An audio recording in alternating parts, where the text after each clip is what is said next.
Él se me quedó viendo así y me dijo, eso no va a funcionar aquí. Tengo 30 años llevando este negocio de manera exitosa. Más bien, yo te voy a enseñar. Aquí la premisa es, si quiero ser empresario hay que entender que es una verdadera empresa, que es un verdadero negocio. Le quieres dar la chamba más estresante del mundo a tu hijo, ser el CEO, el responsable de absolutamente todo, 24/7, los 365 días del año. ¿Por qué odias tanto a tu hijo? Todo bien en casa.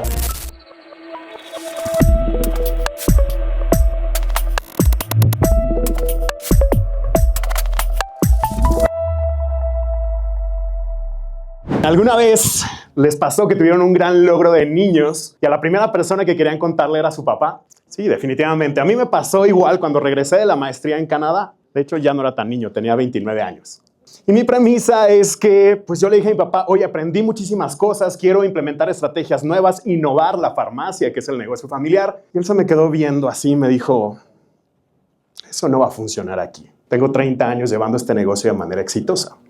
Más bien, yo te voy a enseñar cómo ser un farmacéutico de éxito. ¡Pum! Me cerró la puerta en la cara. Me dijo, ahorita no, joven. Yo me sentí molesto, enojado, frustrado. Y en ese momento dije, ok, no quiero trabajar más en la empresa familiar, porque si no me estoy poniendo de acuerdo con esta persona que resulta que va a ser mi jefe, y esa persona también es mi papá, mejor me hago a un lado.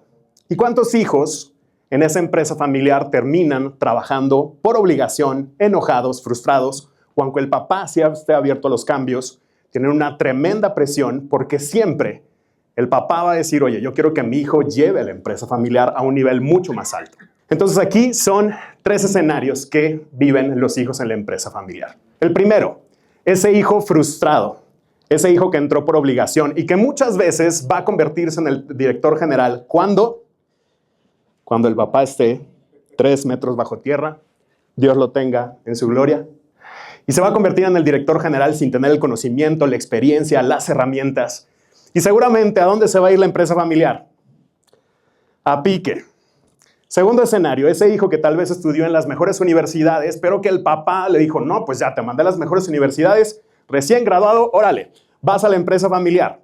Pero aquí la premisa es que este hijo entra tal vez en un puesto gerencial donde no tiene experiencia absoluta. Él va a empezar en el cuarto de máquinas cuando el papá quiere que sea capitán. Y aquí la premisa es, les voy a contar un secreto. ¿Quieren oírlo? Ok, no tienes que ser capitán. Si puedes ser el dueño de esa gran naviera. Aquí la premisa es que al final del día, podemos caer en el tercer escenario. Ese hijo que voló del nido, tal vez aprendió a trabajar en los grandes corporativos, abrió su mindset y después regresó a la empresa familiar queriendo implementar todas estas estrategias que aprendió de afuera. Aquí la premisa no es lo que el padre quiere, ni siquiera es lo que el hijo quiere. Es lo que la empresa necesita. Y lo que es bueno para la empresa es bueno para la familia. Y vamos a ver aquí un caso. Todo el mundo conoce esa empresa, ¿no? Walmart. ¿Quién es su fundador? Sam Walton. Sí, todo el mundo sabe. Sam Walton abrió Walmart en 1962. 30 años después, en su fallecimiento, había 2,000 tiendas de Walmart. Walmart tenía una facturación por más de $40,000 millones y tenía presencia en 2 países, México y Estados Unidos. Pero casi nadie habla de su hijo, Rob Walton. Rob Walton trabajó fuera de Walmart 9 años. Rob Walton nunca fue empleado de un Walmart. Rob Walton nunca fue director general de una sucursal de Walmart. Él se integró directo al consejo y a la asamblea de accionistas. ¿Y qué es lo que logró? Que Walmart tenga presencia en 28 países. Que Walmart logre una facturación de más de $600,000 millones, 15 veces más que lo que logró su padre. Y esto lo logró a través de más de 10,000 sucursales, 5 veces más tiendas. Hay que aplaudirle a Rob Walton, ¿no? Excelentes resultados. Entonces, algo hay que aprender de su historia. Aquí la premisa es, si quiero ser empresario hay que entender que es una verdadera empresa, que es un verdadero negocio. Y pues como ven ahí, es una empresa comercial que básicamente tiene un producto diferenciado, tiene bases financieras sólidas y tiene, como Martin Luther King, un sueño. El dueño y la familia tienen un sueño inspirador, rentable. genera lana, plata, pasta, dinero, que funciona. Tiene los sistemas y la gente correcta. Y ojo, la gente correcta cuesta. Porque si pagas cacahuates, ¿qué obtienes? Changos.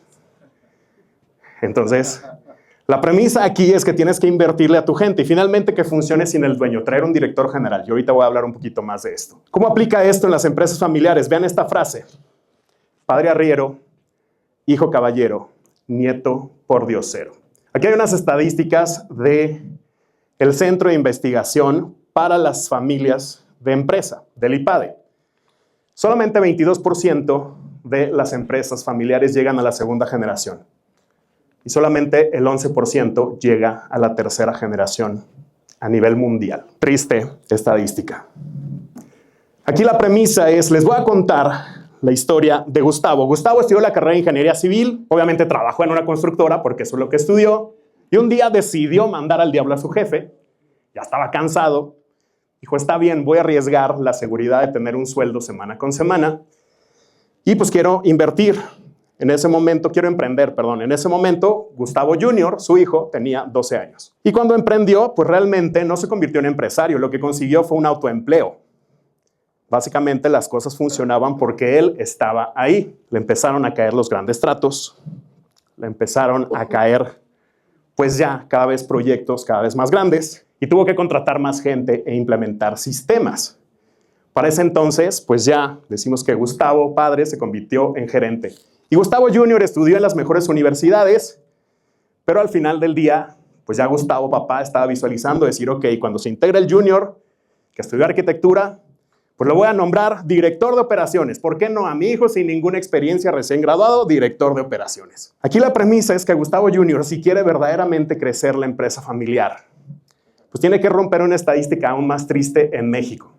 Les dije que 11% de las empresas familiares llegaban a la tercera generación. En México es el 6%. Y solamente 2% tienen un plan de sucesión sólido. Entonces aquí es clave que Gustavo se prepare, que cambie su mindset y que esté listo para ser un verdadero empresario. Entonces, pues aquí el reto es que Gustavo padre dice, ¿quién va a ser el próximo director general? Pues mi hijo Gustavo Jr.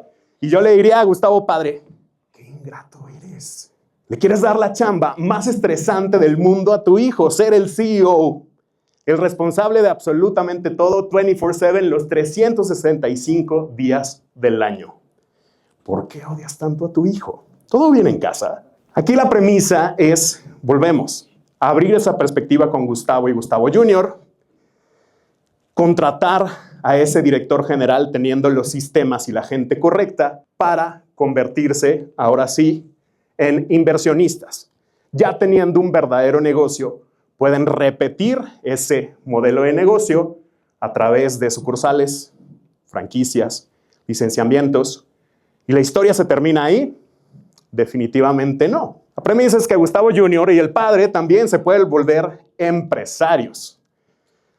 Aquí la idea es Shark Tank. Ese empresario que invierte en esos emprendedores que tienen una gran idea, que satisface una necesidad del mercado y que necesitan los fondos y las relaciones de ese empresario. Así el empresario se diversifica y el emprendedor puede replicar ese modelo de negocio.